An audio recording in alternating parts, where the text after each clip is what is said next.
ధరణి, ఆదిత్య గారు వచ్చేసారా? మీరు వెళ్ళిన పని ఏమైందండి? ఆ నాయుడు గడికి లెఫ్ట్ అండ్ రైట్ ఇచ్చేసారా? ఆ, ఆ, ఓహో, అసలు మనం వెళ్ళిన దాని గురించి కదా. నా తాయెత్తు, దాని విషయమే మర్చిపోయాను.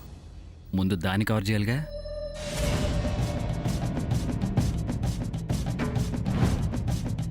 ఏంటండి అంత డల్గా ఉన్నారు? వాడు మిమ్మల్ని ఏమైనా అన్నాడా? నన్నేం అనగలదు ధరణి, అంటే మాత్రం నేను ఊరుకుంటానా? అక్కడే చంపేను. మరేమైందని అంత డల్గా ఉన్నారు? వాడు లేడు ధరణి, నేను వస్తున్నానని తెలిసి పారిపోయాడు. అయినా ఎక్కడికి పోతాడులే, దొరుకుతాడు, అప్పుడు చెప్తానాడు పని. సర్లేండి, ఆ విషయం తర్వాత చూసుకోవచ్చులేండి. అమ్మయ్య, ఒకటైంది, ఇంకోటి ఉంది. కూర్చోండి, కాఫీ తీసుకొస్తాను. ఇప్పుడేం వద్దారని, నీతో కొంచెం మాట్లాడాలి. ఏం జరిగిందండి? అనుకోకుండా మన స్వాతికి మంచి సంబంధం వచ్చిందరణి. అవునా? మంచి కుటుంబం, అబ్బాయి కూడా చాలా మంచివాడు, కష్టపడి పైకొచ్చాడు, ఇప్పుడు బాగా సంపాదిస్తున్నాడు, కష్టం విలువ కూడా తెలిసినవాడు. అతన్ని స్వాతి చేసుకుంటే సుఖపడుతుంది అనిపిస్తుంది. ఈడు జోడు కూడా బాగుంటుందరణి. మరి ఇంకేంటండి చేసేక? ఆ అబ్బాయిలో ఇన్ని గుడ్ క్వాలిటీస్ పెట్టుకుని ఆలోచించడం ఎందుకు? అంటే స్వాతి మనసులో కూడా ఏముందో తెలియాలి కదా. ఏం లేదు ఆదిత్య గారు, లేనిది ఉన్నట్టు చంద్రలేఖ అలా క్రియేట్ చేసింది. అనవసరంగా స్వాతి మీద నిందలేసింది. అయినా స్వాతి విషయం నాకు బాగా తెలుసు. తను ఏ విషయమైనా నాతో షేర్ చేసుకుంటుంది. మీరు మంచి సంబంధం అంటున్నారు కాబట్టి హ్యాపీగా పెళ్లి చూపులు అరేంజ్ చేయండి చెప్తా. ఇంకోసారి ఆలోచించు, మళ్ళీ పిలిచాక వద్దు అంటే ఏమీ అనదు, నేను గ్యారంటీ ఇస్తున్నాను. రేపు మీరు పిలవండి. ఎందుకైనా మంచిది, ఒకసారి ఈ విషయం స్వాతికి కూడా చెప్పు. సడన్గా పెళ్లి చూపులంటే నర్వస్ ఫీల్ అవుతుంది. చెప్తాను ఆదిత్య గారు, నేను ఒప్పిస్తానుగా, మీరు నిశ్చింతగా ఉండండి. థ్యాంక్స్ తరణి.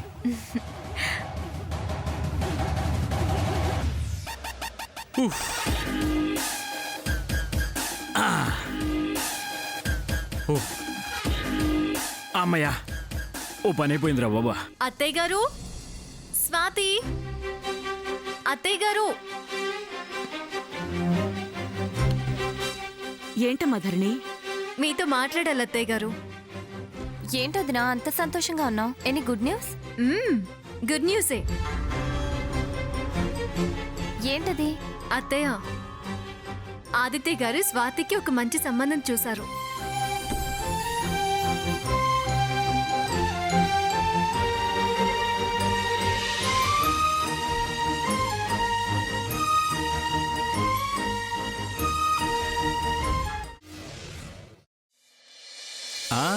ధరణి గారు, రండి రండి, కూర్చోండి.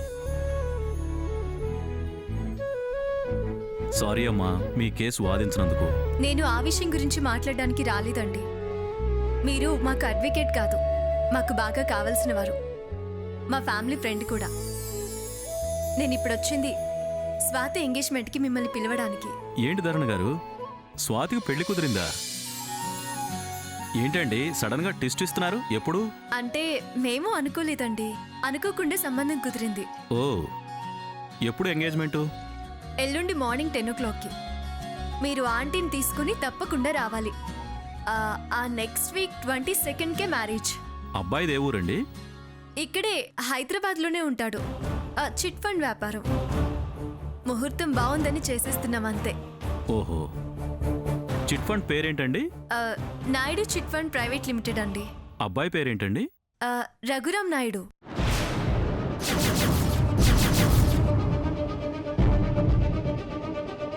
ధరణి గారు, ఈ సంబంధం తెచ్చింది ఎవరమ్మా?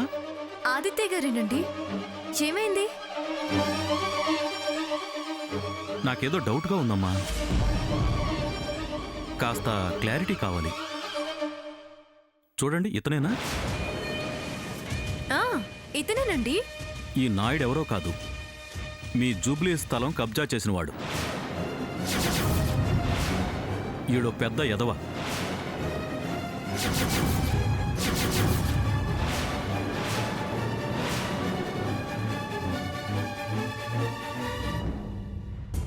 మీరు చెప్పేది నిజమా? నిజం ధరణి గారు. తెలిసి తెలిసి చెల్లెలికి వాణ్ణిచ్చి పెళ్లి చేయాలని ఆదిత్య గారు ఎందుకు అనుకుంటున్నారు? ఏ విధంగా వాడిని అప్రోచ్ అయ్యారో నాకైతే అర్థం కావట్లేదు.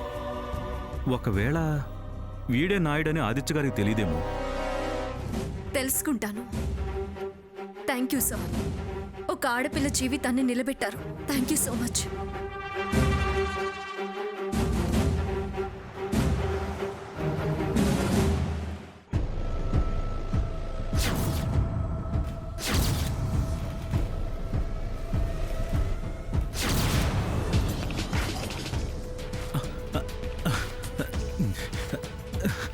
ధరణక, మీరేంటి ఇలా వచ్చారు? ఓ ఫోన్ చేస్తే నేనే వచ్చేవాడిగా. కూర్చోండి. నా కాలు చేతులు ఆడట్లేదు. మొదటిసారి మీరు మా ఇంటికి వచ్చారు. ఏం తీసుకుంటారు?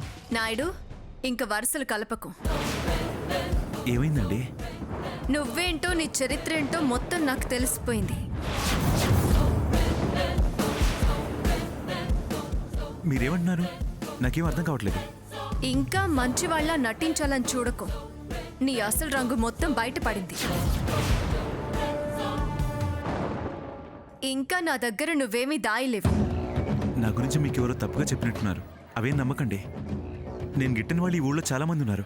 వాళ్ళంతా నీ చేతిలో మోసపోయిన వాళ్లేగా. ఏం మాట్లాడుతున్నారు ధరణి గారు? నేను చాలా మంచోడిని. ఆ ముసుగులో మమ్మల్ని మోసం చేయాలని చూసావు. ఏదో మా టైం బాగుంది కాబట్టి పెళ్లి కాకముందే విషయం తెలిసింది. ఏం తెలిసిందండి?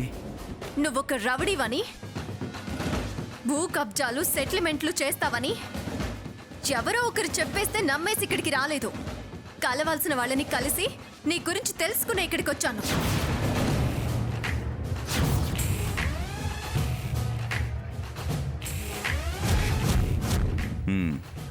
సరే,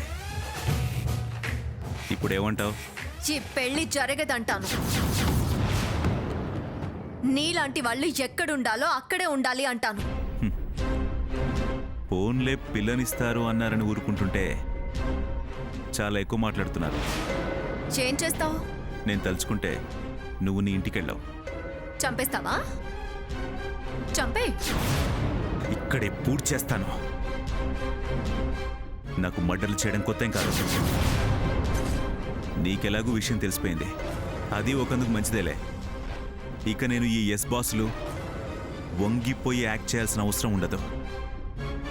నువ్విక్కడ ఉండాల్సిన అవసరం కూడా ఇక ఉండదు. ఎందుకంటే నీ టైం అయిపోయింది. నీ వల్ల ఇబ్బంది పడుతున్న వాళ్ళందరి కష్టాలు ఈ రోజుతో తీరిపోతాయి. ఇంకా నువ్వు బయట ఉండవు. నేను బయట ఉండడం కాదే, నువ్వు అసలు ఈ లోకంలోనే ఉండకుండా చేస్తాను నిన్ను.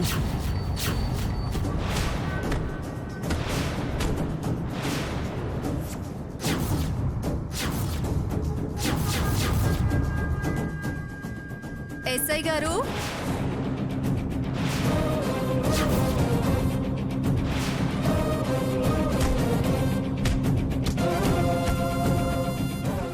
విన్నారుగా? మొత్తం చూసాం మేడం. వీడి వెనక ఉన్న వాళ్ళెవరో తెలుసుకోండి. తీసుకెళ్ళండి. Constables sir.